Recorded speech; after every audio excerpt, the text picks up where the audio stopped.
All this project is about bringing together people with compatible interests and a high sensitivity towards music so they can share a moment, a place, and emotions that will help them towards the very interesting trip of unveiling the mysteries of music.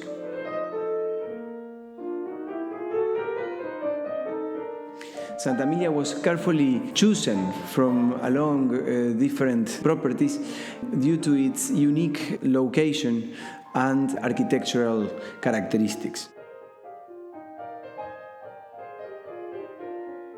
Mondoñedo is a town that can help a lot, making people feel safe, feel away from distraction, and feel as well taken care of. There is no better place than being in nature, surrounded with culture and architecture, to get the right inspiration to land on this challenge that is to work on musical studies.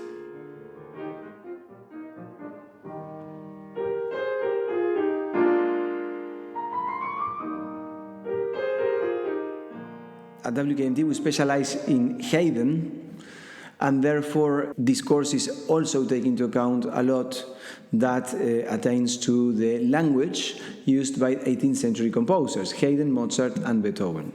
Actually, a lot of our courses focus on music analysis and technique, the technique of Vicente Scaramuzza, and analysis from LaRue and William Kaplan.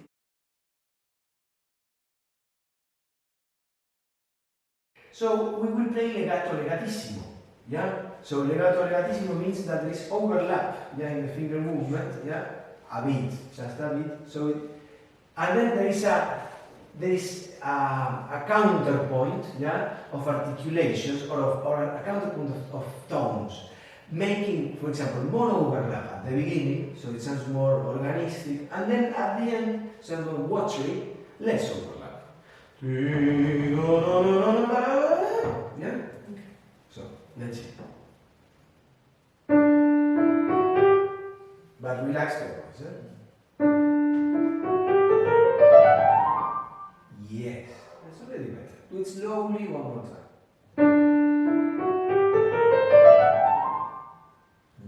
Good. So basically, relax completely. Yeah, and then only in the end, don't relate softer with lifting, but relate softer more with reducing the distance. Yeah, we are playing like very raised. Yeah, so don't tense the elbow, but lower the fingers. Okay? That's it. Okay, one more time and I'll let you go. Exactly. That's good. Only there is when you would assist and go out. Yeah? Which is the use? No, stay there and then you try. Which is the use of the FOREARM movement? When you start a piece or when you're repeating a note. Repeating a note. Octaves.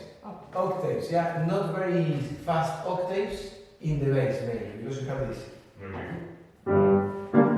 Exactly. Yeah. Now, only the left hand. Try to minimize, yeah, the troubling, exactly. And then I want you to go from here, yeah, biceps, catching with the biceps there. So not this, but and then small one, big one. So the more sound you want, the more you contract the biceps to lift more. But then the action, the volume, you get it when you relax the biceps, not when you actually press it. We are pressing the biceps to what? To lift, but not to play. Yeah? So, to create potential. Yeah? So, we create the energy, we release it. But now, you need to keep it more in the middle. So, choose a position in which you are kind of on average close to everything. Yeah? And just don't change it too much. Look at it.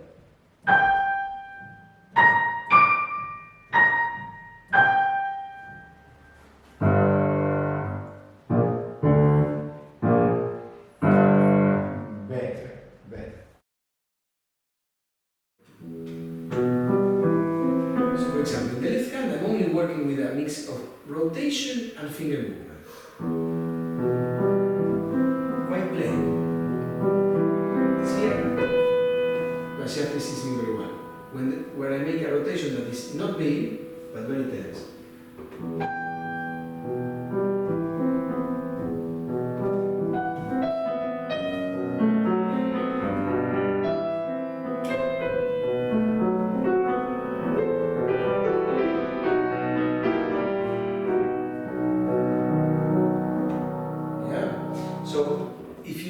Can you hear the difference in amplitude of the left hand and the right hand? Flatter the left hand. The movement that I used the most was a mix, as I said, between rotation and finger movement, right? So what we need to first clarify in this first session is the distance, and then I will make you do an exercise on pressure as well, okay?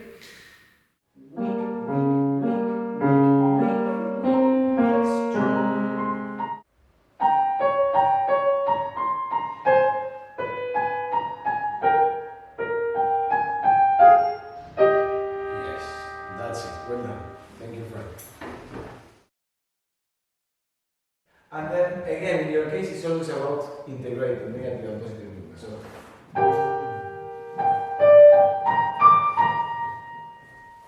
yeah.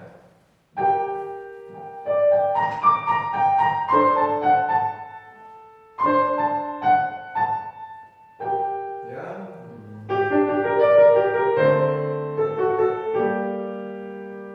With emphasis. So.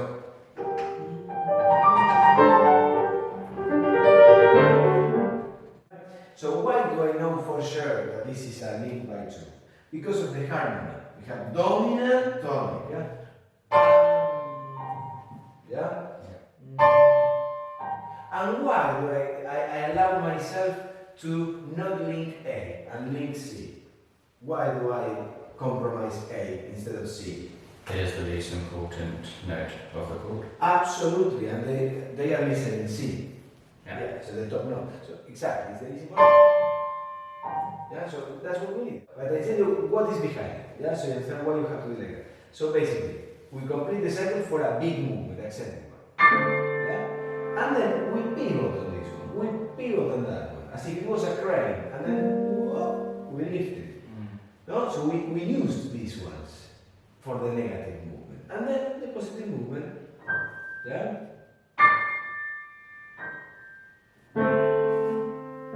Yes, that's it. That's it. Very relaxed. I'm trying to keep the hand in the natural position as much as I can. Yeah, so.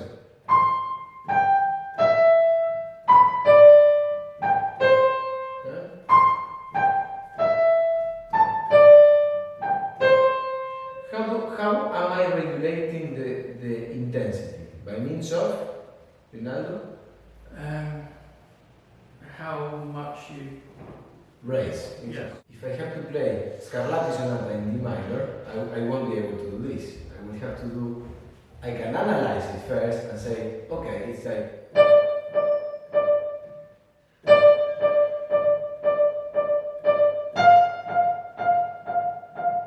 But then it will be about writing the movement. So.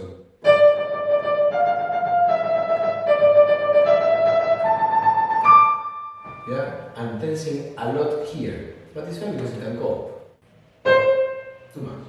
Because it's do, sol, mi, and that's how we know. Exactly. That's the last thing I said. That's how we know that mi is the strongest because it has more presentation elements.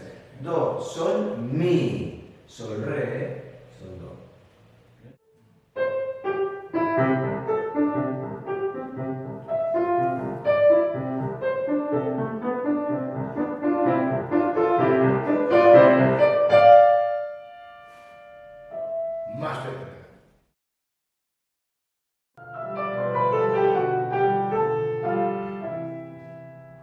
This has been a chance to just take a whole week out and concentrate entirely on music, and for me that's a real opportunity, and to get to do it in a nice peaceful serene surrounding in the middle of a beautiful villa in a nice quiet town has been fantastic.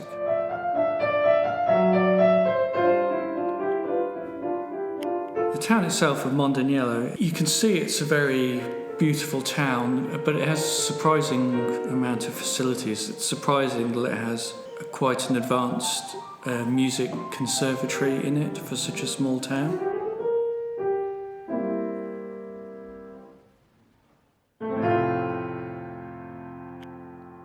And it's chocker full of restaurants, which is great. Every evening we've been able to dine out in the open air usually and have a great meal and feel like we're on holiday. Not just that we're here to study, but it feels like a mini break.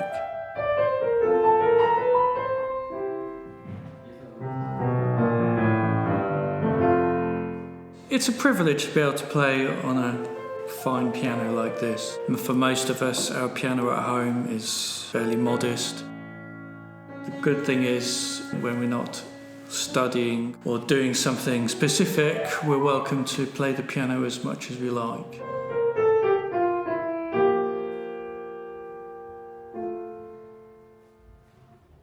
Even though, you know, I hear it talked about all the time in WKMT about the Scaramouche technique, and, you know, occasionally do touch on it in lessons. I've actually learnt the 5 fundamentals of it, and it's a good pace as well, you know, just focusing on one movement each day. And I think I will be able to carry that forward and actually put it into use, especially the arm movements.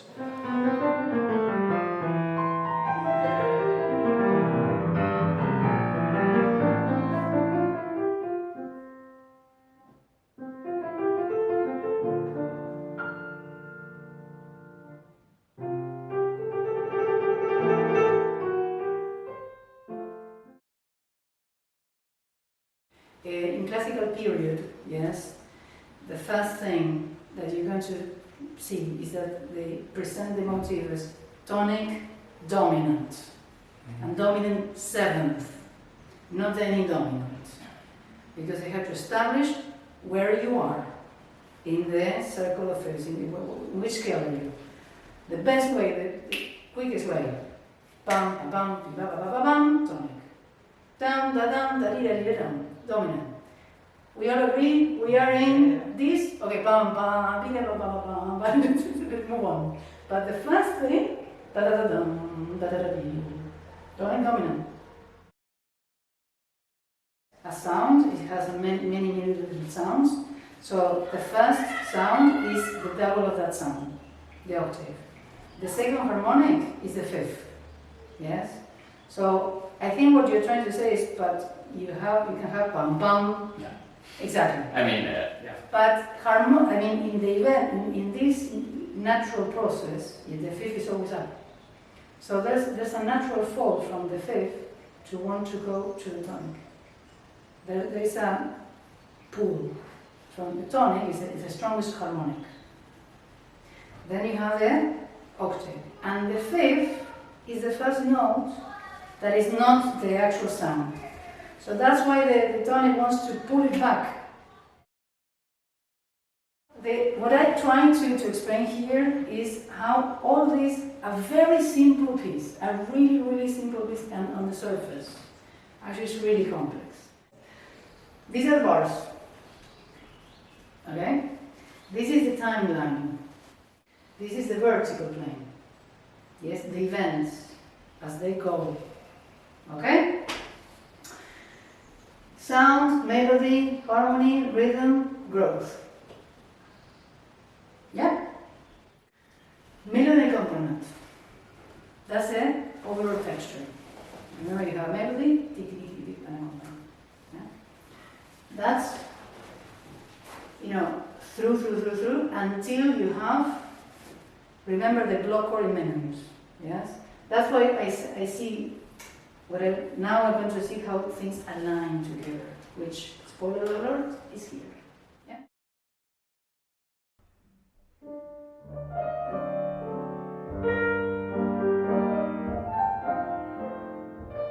The group sessions we've had with Juan, learning piano techniques and experimenting on the piano, and just watching others perform next to you, having the opportunity to perform together was incredibly helpful, and it helped boost my confidence personally, because I'm someone who's incredibly nervous when I play in front of other people. But I think experimenting, day in and day out with playing in front of others, whether it's just doing techniques or playing little passages of pieces, it's really useful.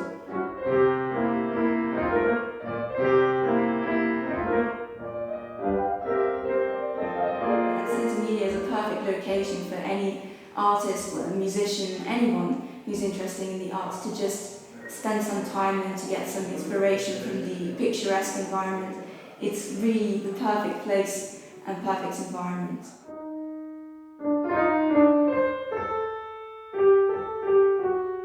And you really do feel unified no matter where you come from. You really feel at ease in Diminuendos and in St. Emilia.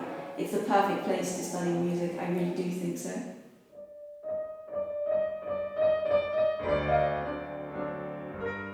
We believe that raising student awareness about the architecture of music can help them absorb better the full aesthetic scope of parameters that are included in the pieces that they are working at the moment. And so then they can actually achieve their own artistic perspective on a different piece in the future, even without our assistance.